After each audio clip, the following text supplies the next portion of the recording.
Good afternoon. Once again, much sooner than I would have expected, we're here at a celebration of life. This one marking the passage of our colleague and friend, Mike Downs.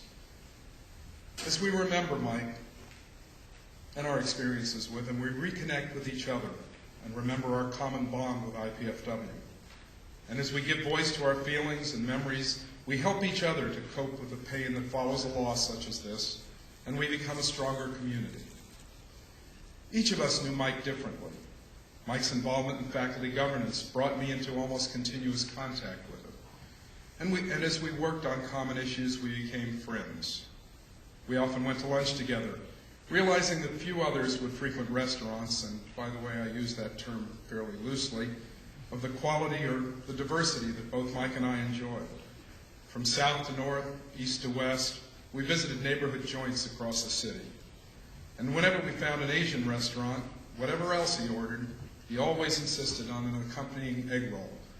I always thought he was looking for the perfect one, but never asked him. We talked about a variety of subjects, from baseball to politics to family to situations that amused us, but mostly we talked about IPFW. And Mike's loyalty to IPFW, his willingness to work on our behalf, and his desire to see this institution thrive came through in every statement. When I asked him for advice or when he criticized administrative action, I could always trust that he looked after IPFW interests first. But whether with students or grievance or even administrators, Mike showed extraordinary patience in dealing with even the most unsupportable complaints and positions, believing that everyone deserved a fair hearing. He was everybody's advocate. He was IPFW's champion. He made the word faculty into a celebrated title. With his passing, I take comfort in some words that I grew up with. It was always said about the loss of those close to us that they would live forever in the hearts and minds of those who love them. That's a statement of community and of connection. I hope we can all find a greater sense of that as we remember the colleagues and friends who are no longer with us. As emphasis of that, at the conclusion of this program, there's a reception at which I hope you will all linger and talk and share your thoughts with each other.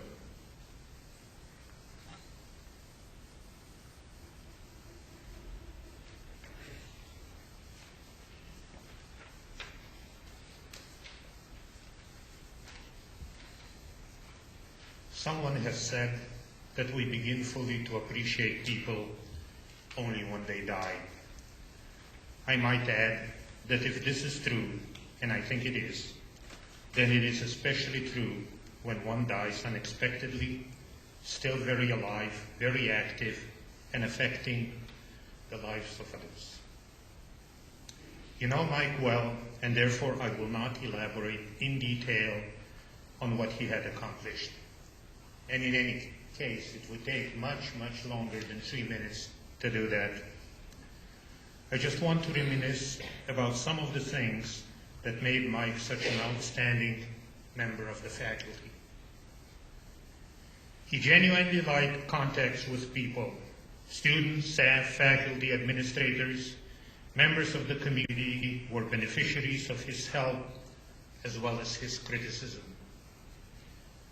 In this regard, especially noteworthy was his work with younger faculty, some of whom needed advice on various matters, ranging from preparation for promotion cases to effectiveness in the classroom.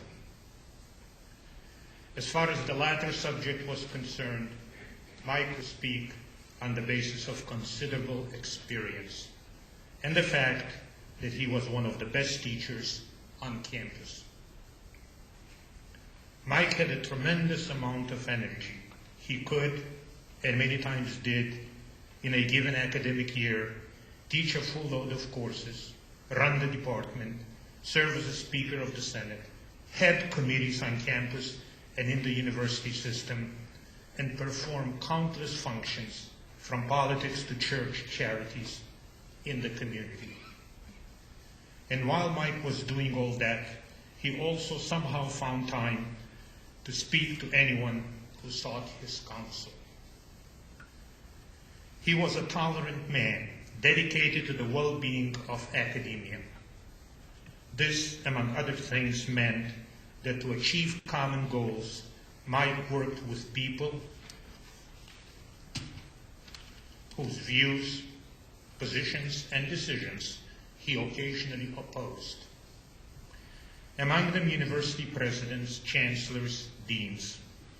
I do not mean to suggest that relations with all of them during his 35 years on this campus had been entirely smooth.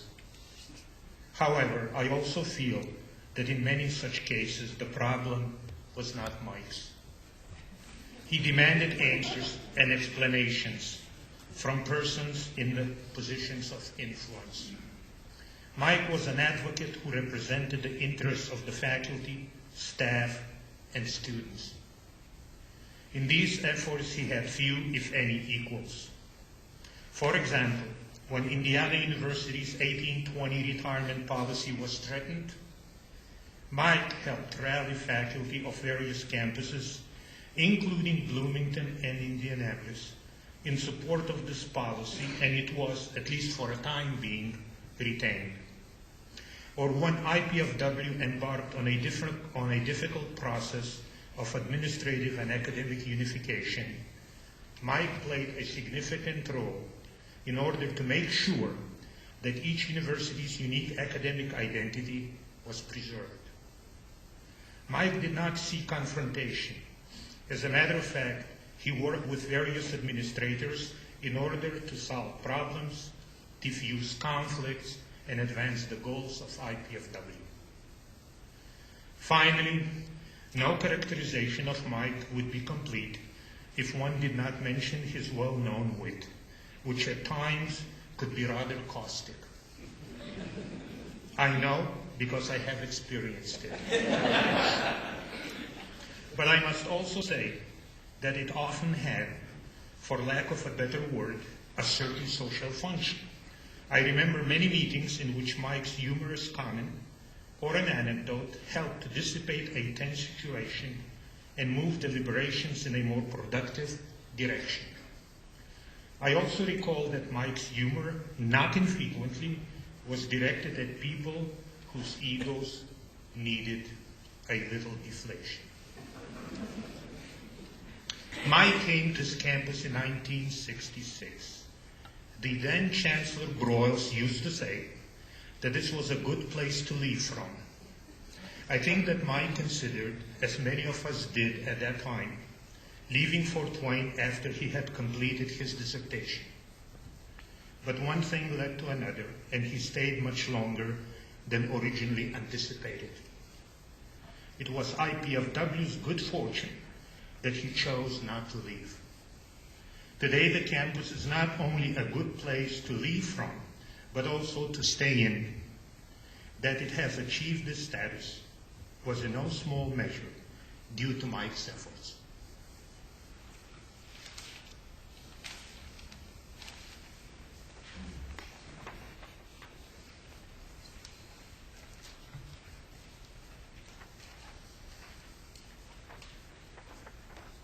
It is my firm belief that with every challenge, God sends an answer, a solution, or as I explain it to my children, a godsend. Professor Michael Downs was my godsend. 20 years ago, few people invested the time in a single mother on welfare living in the projects. We weren't considered a good return on the investment. Our edges were considered rough. We weren't polished. Professor Michael Downs was the exception. He saw something in me that I didn't even know was there. I first met Professor Downs when I was required to get his permission to do an internship in the political science division. When I entered his office and saw that great smile, I thought, this is going to be easy. Wrong again. When Professor Downs asked me why I wanted to do the internship, I told him that I had visions of going to law school, a dream that I had shared with very few people. Professor Downs sat me down and gave me the same lecture that many of you here today have heard from him. Law school is very competitive. Law school takes hard work. And then he told me something I had never heard before. He told me he believed that I could become an attorney, but that with my lack of educational training, I would have to work much harder than everyone else. He said he would help in any way he could. I left his office that first time with a feeling of sweet sorrow. Somebody had thought that I could make it, but God, did he have to be so honest about the hard work? At our next meeting, I asked Professor Downs if I could do an internship at Legal Services. He made a phone call, and the next thing I knew, I was discussing the internship with the Legal Services staff. After my initial interview at Legal Services, I came back very disappointed. I felt as if I hadn't made a good expression. I explained to Professor Downs that perhaps I'd chosen the wrong path. I told him I didn't think that I could fit into the legal profession. He asked why, and I explained to him that I felt very awkward because I didn't know how to act in the business world. I began by explaining that I didn't know how or when to shake a hand. What appeared to be second nature to everyone else had not been taught in my family. Professor Downs then spent the better part of that hour and many others to follow, teaching me the ABCs of the business world. The first thing he did was to teach me how to shake a hand. He held out his hand and told me to shake it. No, firmer, not hard, just snug. He taught me to always shake hands. He taught me to look people in the eye, not only when I was shaking their hand, but every time that I talked with them. He also showed me the compassionate handshake, the one that someone gives you when they want you to know that you are more than just a business acquaintance, the one that we will all miss from him. Well, the handshake lesson worked well, and so did the internship. After many years of hard work, I graduated from law school and now sit as a magistrate in the Allen Circuit Court here in Allen County. I learned so much that year with Professor Downs, lessons that were not taught in any book, but by someone who genuinely and unselfishly wanted me to succeed. Introductions, which forks to use, handshakes. Professor Downs was my Henry Higgins. He taught me to walk and to talk.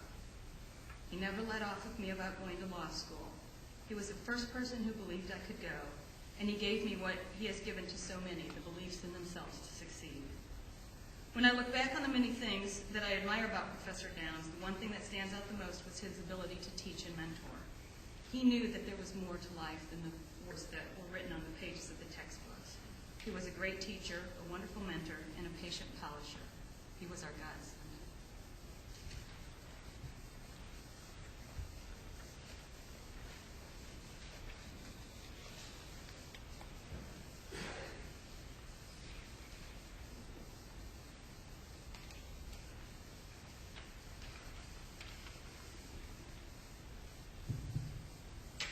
I walked the other day to spend my hour into a field where I sometimes had seen the soil to yield a gallant flower.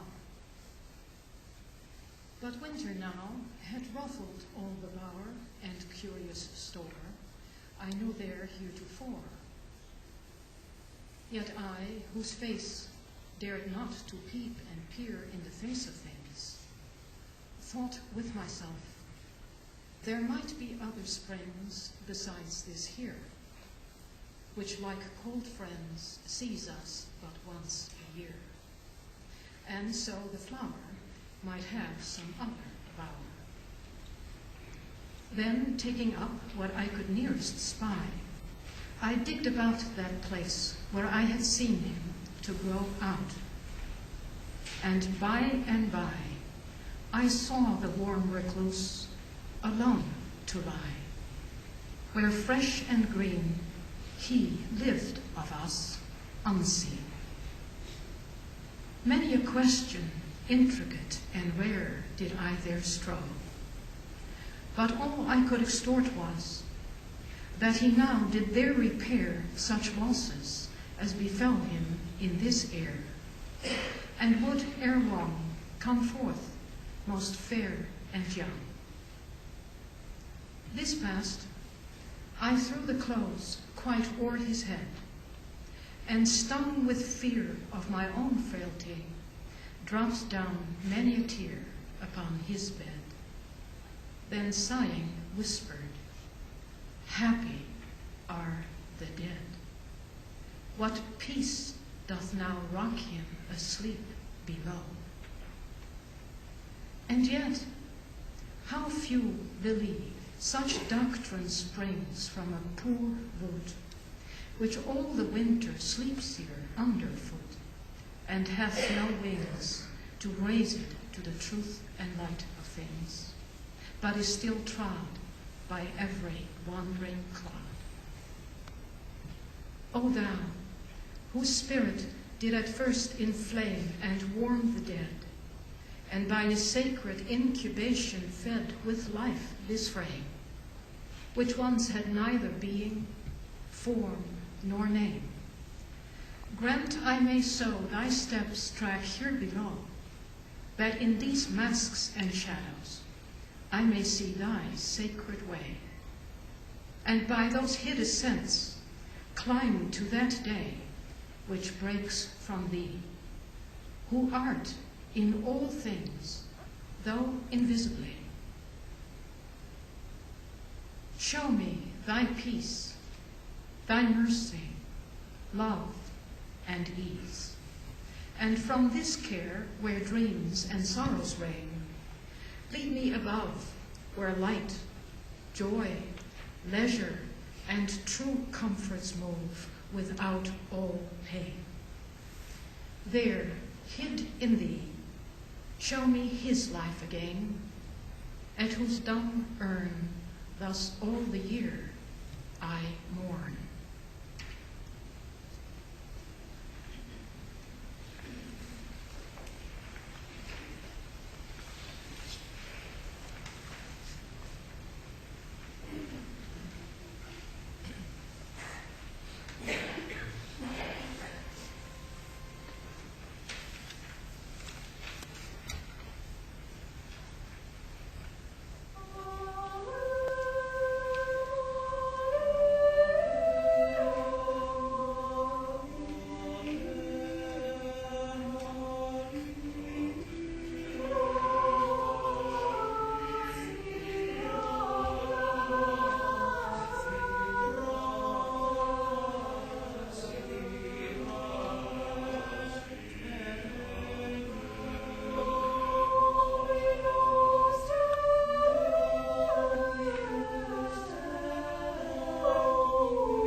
my good friend Mike Downs.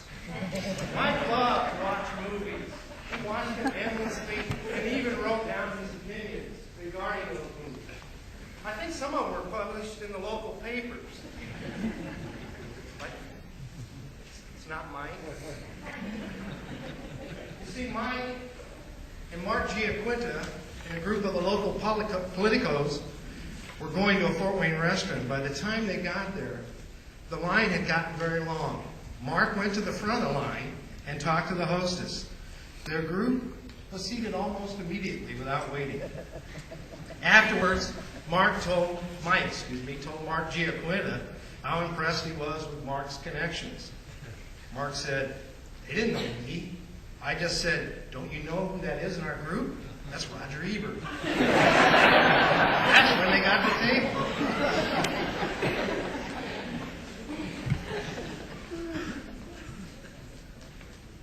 Is this a Michael C. Downs?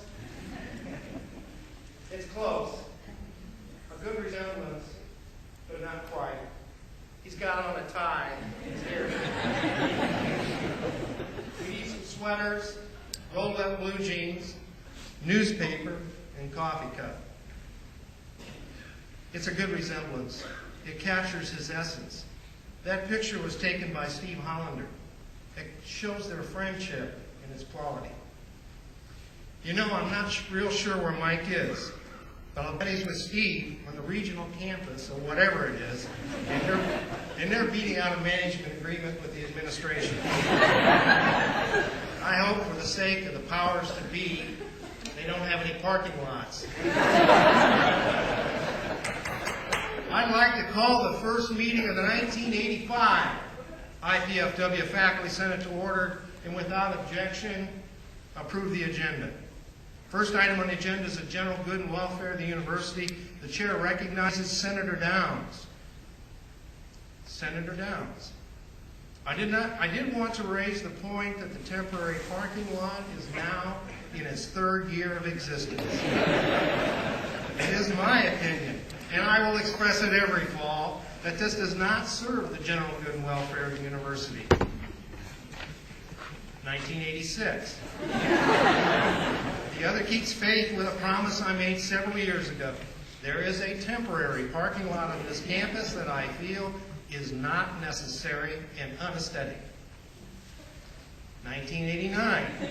First, in keeping with a long-standing tradition, I would like to observe that the temporary parking lot is now eligible for a sabbatical. 1990. There are two items which I want to call to this body's attention to because they do affect the general good and welfare of the university. One of them has gotten to be a tradition, and it's even more remarkable that it's become a tradition because it is in reference to something that has been underlined heavily as temporary. 1995. And then under the heading of windmills.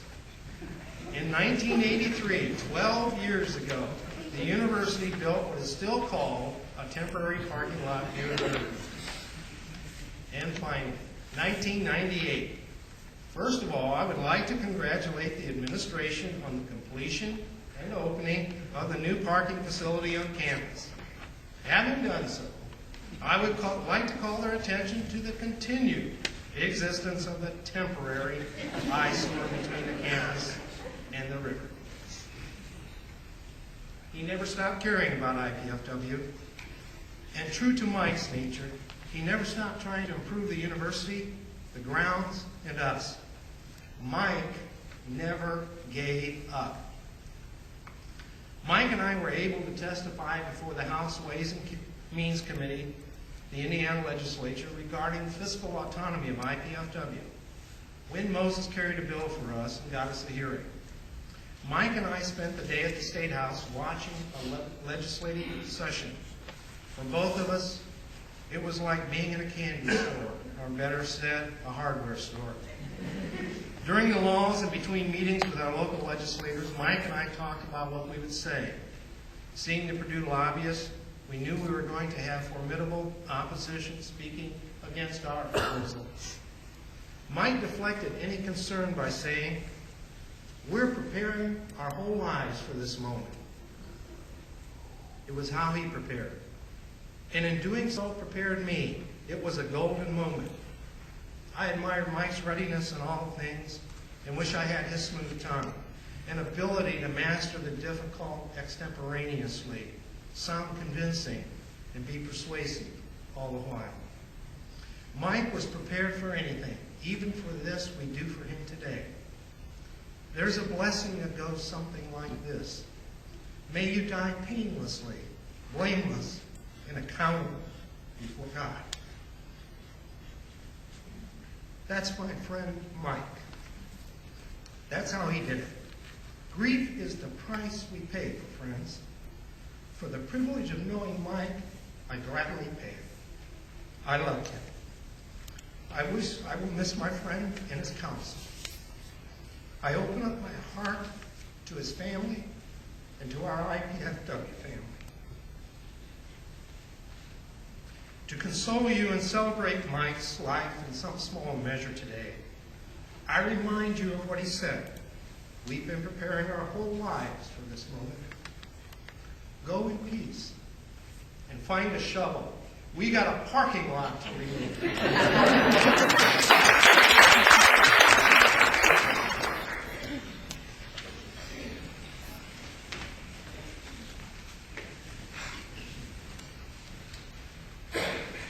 Aristotle said that a friend is half of your soul. I am half of what I was a few weeks ago. Mike Downs and I shared a common heritage. We were Irish Catholic Democrats. That's one demographic group, not three. As such, we believed in heaven, hell, and purgatory. And I believe that Mike Downs is in heaven. Now, maybe he deserved a little time in purgatory. But if the issue was put to a vote, or if it was debated, Mike went straight to heaven. This is a comfort to me, and it should be to all of you. Mike is up there getting things organized. Heaven will be better as IPFW is better because of his vision and his input and his uncanny ability to influence and direct change. Because of Mike and his friend Steve Hollander, our eternal community will be in good order, just and fair. Free parking, too. I cannot think of anyone here on earth who is not comforted by that assurance. Well, maybe not Steve Berry. Mike's happiest moments were when we got it. Whether it was a joke, the point of a book, the dynamic of a movie plot, or whatever the lesson was he was trying to communicate. He was a true teacher. And when we got it, his face would light up and his eyes would twinkle. And if we did not, he would struggle until we did. A great teacher. And oh, his wit and his tongue. One of his last stories to me concerned a local female politician who about 13 years ago had tried to flatter Mike. You did not flatter Mike and gain any advantage. This young lady said to Mike, "Mike, I'm 36 years old. How old are you?" Mike replied, "I'm 48. She batted her eyelids and said, "Oh, I've always thought we were about the same age." Mike shot back, "So did I."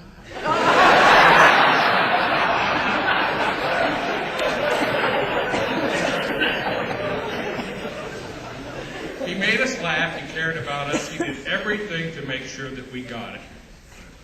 Now we have to carry on. So, how many professors does it take to screw in a light bulb? Knock, knock. Did you hear the one about the priest, the rabbi, and the minister? There once was a girl from Nantucket. It's up to us to finish, to carry on. So every day, tell a joke or explain a concept to someone. Make sure they get it. Mike would like that.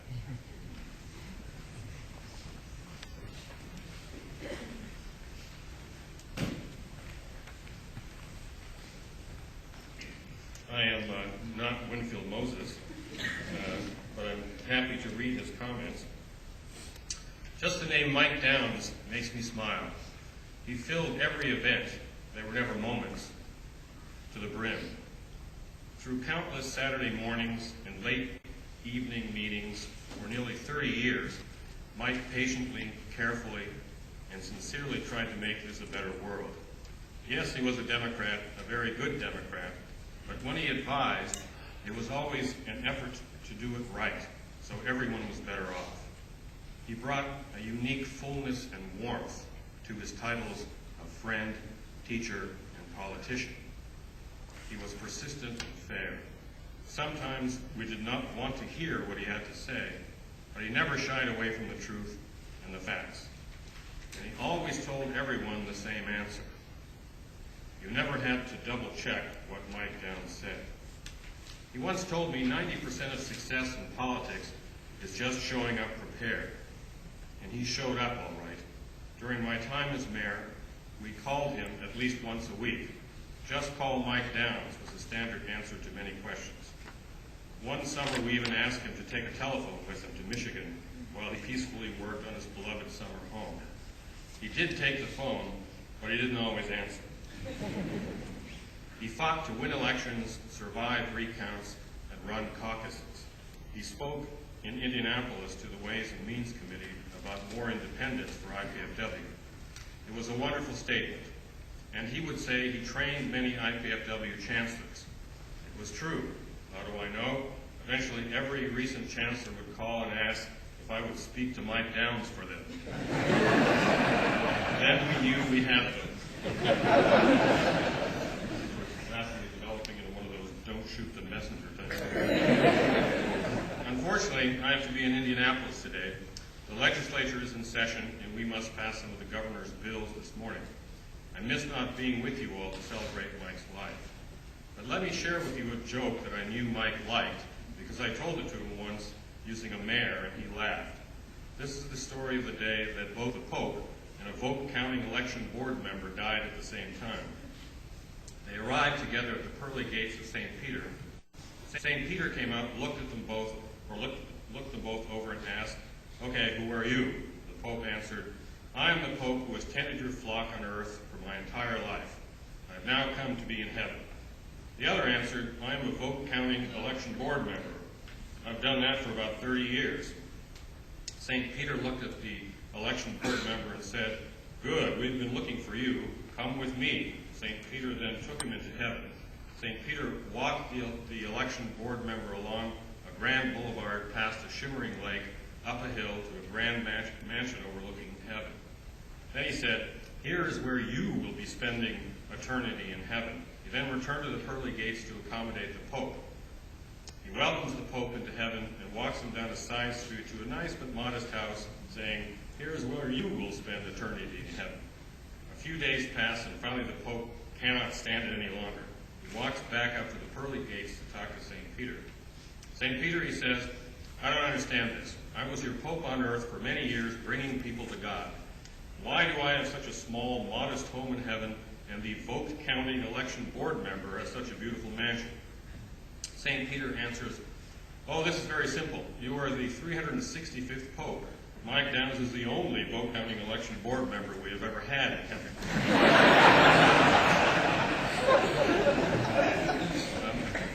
Mike lives on forever in our memories, and in the many good deeds he did. Our lives are far richer because of him. He wanted us to be better, and we are because of him. Respectfully, Win Moses.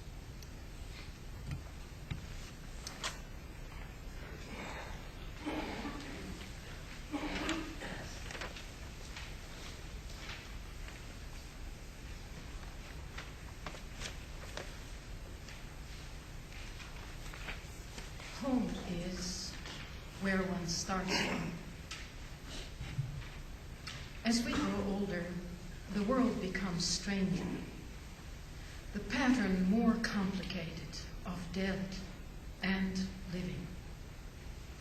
Not the intense moment isolated with no before and after, but a lifetime burning in every moment.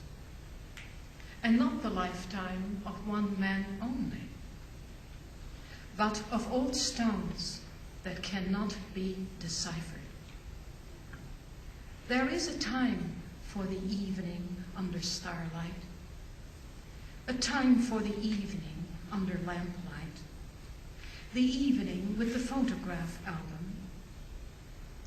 Love is most nearly itself when here and now cease to matter.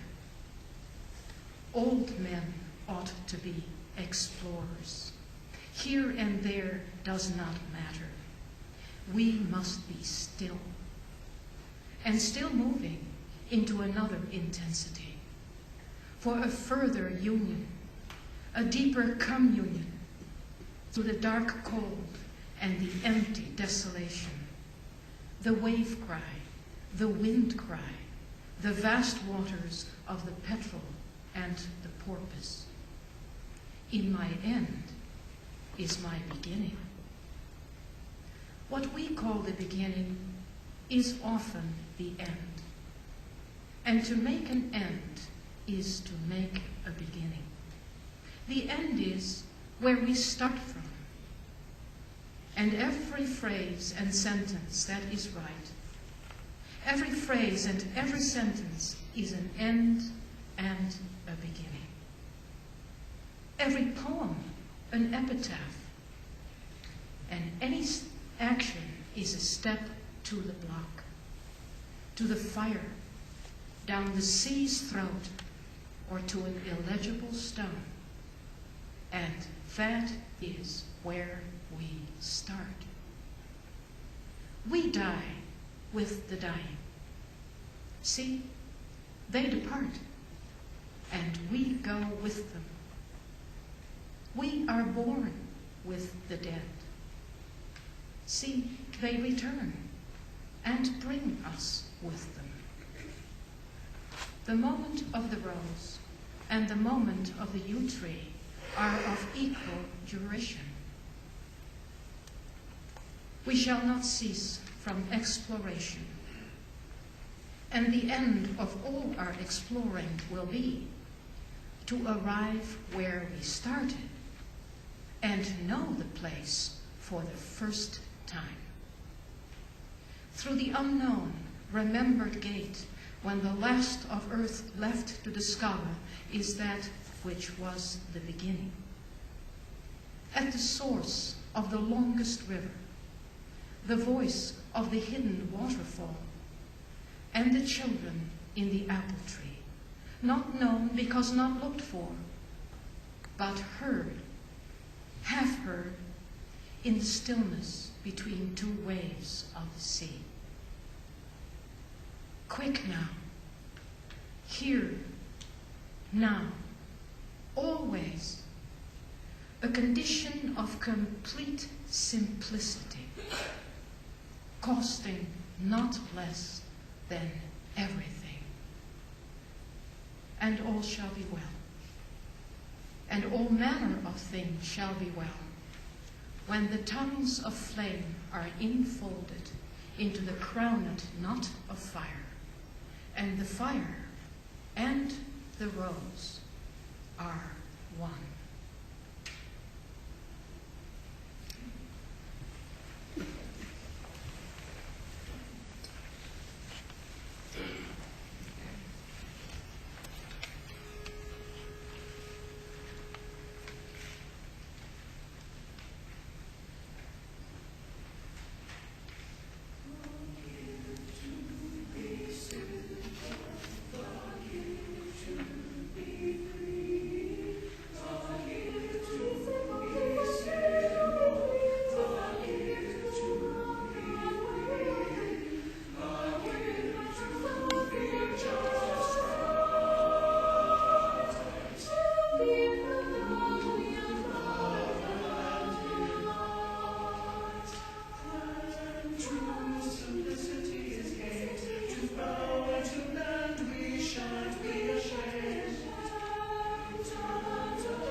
would like to thank everyone who came today to share in the celebration of Mike Downs' life. I extend my appreciation to Mike's friends who shared with us their memories, to Professor Van Eys for her moving poetry selections, and to the university singers whose beautiful shaker tune, The Gift to be Simple, described his personality so well. Mike was a simple man who did not seek power for power's sake or for personal gain. He used his power and influence to promote the good and welfare of his community and its institutions. We gathered here this afternoon, united by the fact that we had the privilege of knowing and working with Mike. He was our colleague, a friend to many of us, and the consummate teacher who was devoted to his students. He touched many lives, and the testimonials you heard today or read in the press are only a few examples of who Mike was. He was a man of simple tastes and great humor, who gave unselfishly to all those who needed his help. Mike was also a scholar of his own right. His book on James Harrington was praised by external reviewers for its clarity and for its grasp of a subject not seen since Peter Lasland left the field of political thought.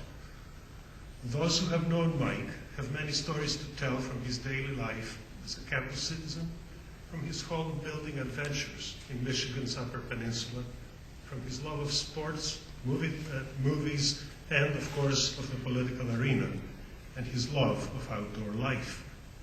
Whether in the expanse of the Great Lakes and Michigan's Upper Peninsula, or in the confines of his small office in the classroom medical building, his creative mind sought ways of improving life for all.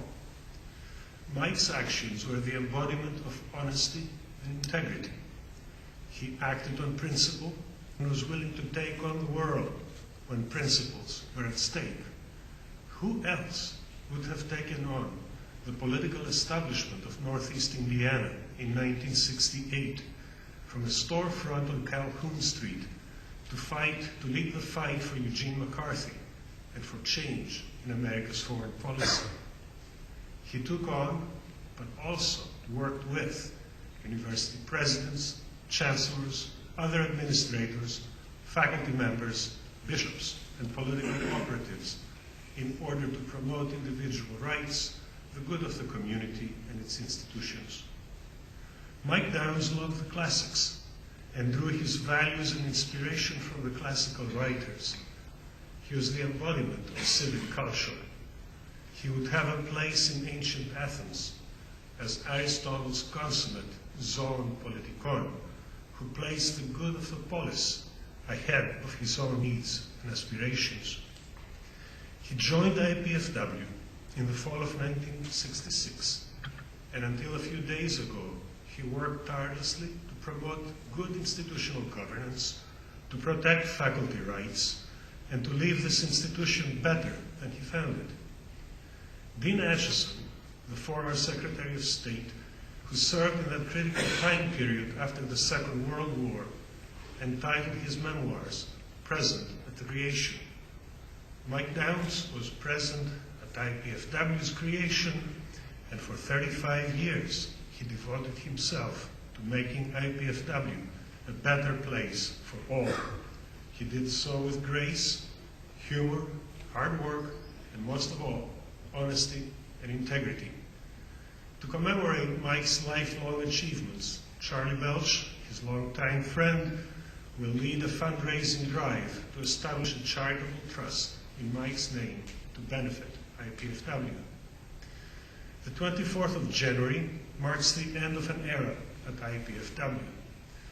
Mike's untimely death brought us together as a university community, as a university family, because that is what IPFW was to Mike and what it means to most of us, despite differences and occasional conflicts. If the principles that guided Mike's career have any meaning, then the 24th of January should also mark a new beginning. His untimely death leaves a major void at IPFW, but we must go on. That is what he would want us to do, And now, leadership will pass to a new generation of faculty who must uphold, advance, and build on the principles that Mike espoused. Remaining true to Mike's legacy is the challenge facing us, but also the best way by which we honor and perpetuate his memory. Thank you very much.